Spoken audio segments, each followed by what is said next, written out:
You thought their constant attention meant they loved you, but lately, you're just feeling suffocated and confused.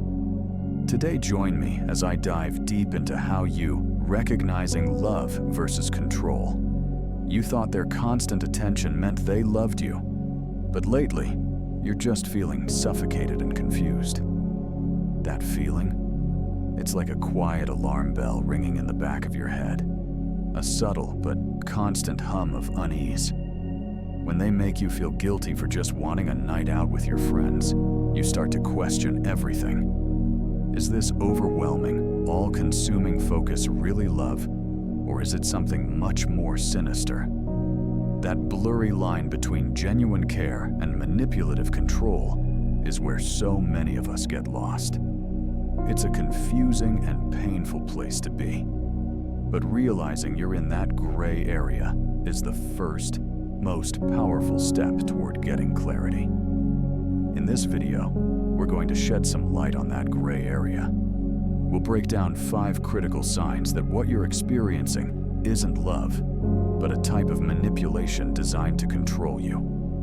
Understanding these signs isn't about placing blame. It's about reclaiming your perception, your freedom, and your sense of self. Sign 1. Isolation disguised as devotion. One of the sneakiest signs of manipulative control is isolation that's cleverly disguised as devotion. At first, it feels incredibly romantic, right? They want to be with you all the time. They say things like, "I just can't get enough of you," or "You're my entire world. I don't need anyone else." It's like a powerful love song, and it's easy to get swept up in it. They want every weekend, every evening, every spare moment. It's flattering, and you feel special, thinking you finally found someone who cherishes you so deeply. But then, things start to shift. Their desire to have you all to themselves feels less like adoration and more like a demand. That guilty feeling you get for wanting a night with friends, that's a classic symptom. They won't just say, "Don't go." Instead, they'll use a much more manipulative tactic. They might sigh and say, "Oh, I was really hoping we could have a special night, just us. But if you'd rather be with your friends, I guess I understand." Suddenly, you're the selfish one. You're the one hurting them. You're made to feel responsible for their disappointment. A controlling partner will try to cut you off from your support system, your friends, your family, even your colleagues. They do this under the guise of love. They'll say things like, "Your family is always so critical of you. I hate seeing how they make you feel." Or, "Your friends don't really have your back like I do." These statements are designed to plant seeds of doubt, making you see your loved ones as the enemy and them as your only true ally. The goal is to make you completely reliant on them for support. When you're isolated, you lose perspective. You don't have friends who can say, "Hey, the way they're talking to you doesn't seem right," or a family member to remind you of your worth. Their voice becomes the only one you hear, which makes their control over you that much stronger. Real love doesn't shrink your world, it expands it. It celebrates your connections. It doesn't try to sever them. Sign 2. Persistent guilt. Tripping and emotional blackmail. The second sign, which often goes hand in hand with isolation, is constant guilt tripping. Manipulators are masters of using your own guilt against you. It's such a powerful tool because it preys on your empathy, your kindness, and your desire to be a good partner. It turns your best qualities into weapons against you. Guilt tripping can be incredibly subtle. It's not always a huge, tear-filled fight. Sometimes it's just a heavy sigh, a disappointed look, or a passive-aggressive comment. For example, let's say you finally have a day off and you're looking forward to just relaxing at home alone. When you mention this, they don't protest. Instead, they say, "Oh, I see. I cleared my whole schedule just to be with you, but that's fine. I'll find something to do." The message is loud and clear. Your need for personal space has hurt them, and now it's your fault. You might even find yourself apologizing all the time, without even knowing what you did wrong. This isn't just for romantic relationships. In a family, a parent might use it to control your choices. Let's say you get a job in another city. Instead of celebrating with you, a manipulative parent might say, "Don't you worry about me. I'll be fine here all by myself. Your happiness is what's most important." This kind of emotional blackmail puts you in a terrible position. Either you give up a huge opportunity, or you live with the crushing guilt of having abandoned them. They are experts at making their wants your responsibility. Another form of this is when they avoid taking any blame by flipping it back on you. If you try to bring up something that's bothering you, the conversation somehow twists, and suddenly, you're the one defending yourself. They'll say, "Well, of course I got upset. What did you expect when you talked to me in that tone?" Or, "You're just too sensitive. You're blowing this way out of proportion." This keeps you on the defensive, making it impossible to ever resolve a real issue. Healthy relationships are built on mutual respect, not guilt and obligation. Sign 3. Excessive attention and love bombing. When a relationship starts, it's normal to be showered with attention. But there's a point where intense adoration crosses a line into a manipulative tactic called love bombing. This is when someone overwhelms you with affection, compliments, and gifts to make you emotionally dependent on them. Fast. It's that too much, too soon feeling that can be intoxicating at first, but is often a massive red flag. Love bombing feels like a fairy tale. They might call you their soulmate after only a few weeks. They'll text you constantly, needing to know every detail of your day. They might buy you extravagant gifts that feel a bit over the top for how long you've known them. This romantic whirlwind is designed to sweep you off your feet, to make you feel so adored that you become hooked on that feeling. The manipulator's goal is to get you deeply dependent on them before you have a chance to see who they really are. The problem is, love bombing isn't genuine. It's a performance designed to gain control. Once they feel like they have you, their behavior can switch in an instant. The person who gave you constant praise might now give you constant criticism. The person who once loved your independence might now become jealous and possessive. This sudden shift is incredibly jarring. You're left feeling confused and exhausted, wondering what you did wrong to make the perfect partner disappear. You find yourself chasing that initial high, which makes you even more vulnerable to their control. It's important to tell this apart from real affection. In a healthy relationship, love and trust are built slowly over time. With love bombing, it feels like a sprint. It's intense, overwhelming, and often ignores your personal boundaries. If you feel like things are moving too fast, or the affection feels more like a strategy than a sincere emotion, you have to take a step back and trust your gut.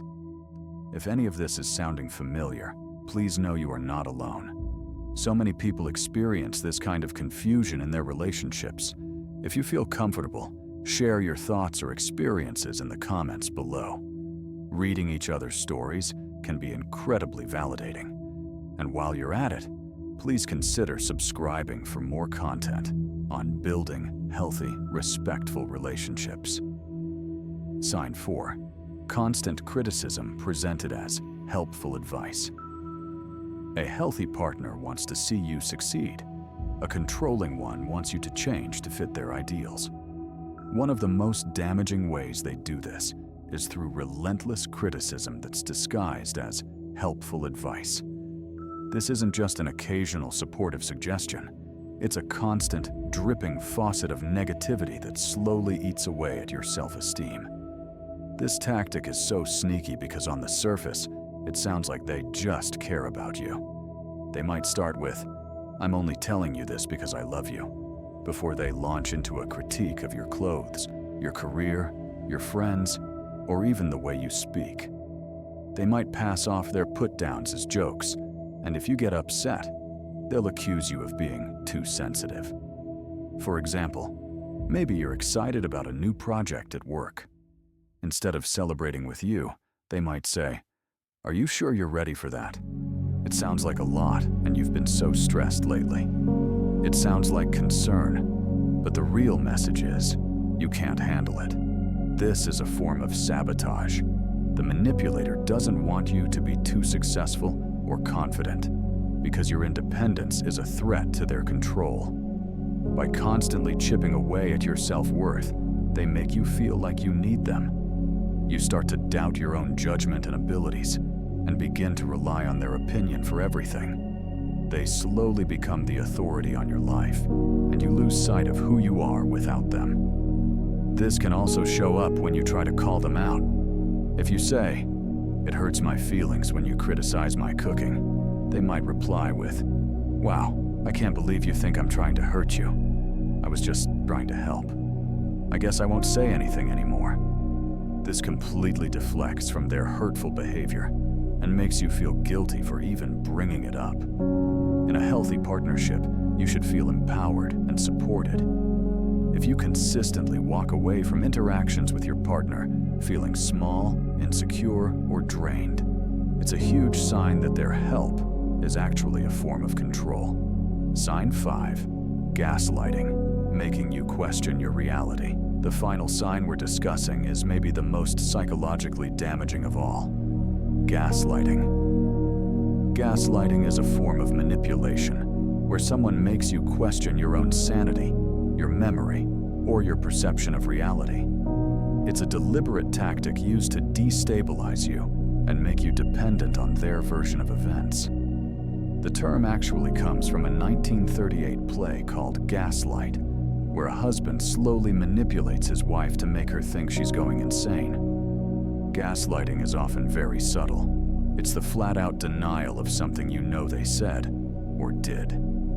You might bring up a hurtful comment, and they'll respond with, "I never said that. You're making things up," or "You're remembering it wrong." They say it with so much confidence that you actually start to second-guess yourself. Over time, this can make you feel completely lost and unsure of your own mind. A manipulator might also twist your words or feelings. If you express that you feel neglected, they might fire back with, "You're just being needy. I do so much for you, and it's never enough." They invalidate your feelings, making you believe that your emotional responses are the problem. You might constantly ask yourself, "Am I just being too sensitive?" That's exactly what they want.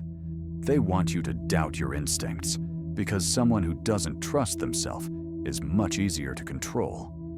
The long-term effects of gaslighting are serious. It can lead to anxiety, depression, and a total loss of self-confidence. You might find yourself apologizing for everything, feeling like you can't do anything right, and hiding things from friends and family because you just don't know how to explain what's happening. This is the ultimate goal of manipulation, where their control is so complete that you start to distrust the one person you should always be able to rely on: yourself. Recognizing gaslighting is the moment you stop questioning your own sanity and start questioning their motives. So let's quickly recap the 5 signs. First, there's isolation that's disguised as devotion. Second, the constant guilt trips and emotional blackmail. Third, the overwhelming attention of love bombing. Fourth, the steady criticism that's passed off as helpful advice. And fifth, gaslighting, which makes you question your own reality. If you recognize these patterns in any of your relationships, please know that your feelings are valid. That sense of confusion, that feeling of walking on eggshells, that gut instinct that something is just off, trust it. Recognizing these signs isn't about pointing fingers. It's about arming yourself with knowledge.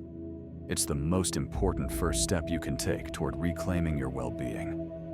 You deserve to be in relationships that make you feel supported, respected, and free to be yourself. You have the right to set boundaries and to put your mental and emotional health first. If this video resonated with you, please share it with someone who might need to hear this. Don't forget to subscribe for more content on navigating relationships and building a happier life. And most importantly, if you feel you're in a manipulative or abusive situation, please reach out to a trusted friend, a family member, or a mental health professional for support. You don't have to go through this alone.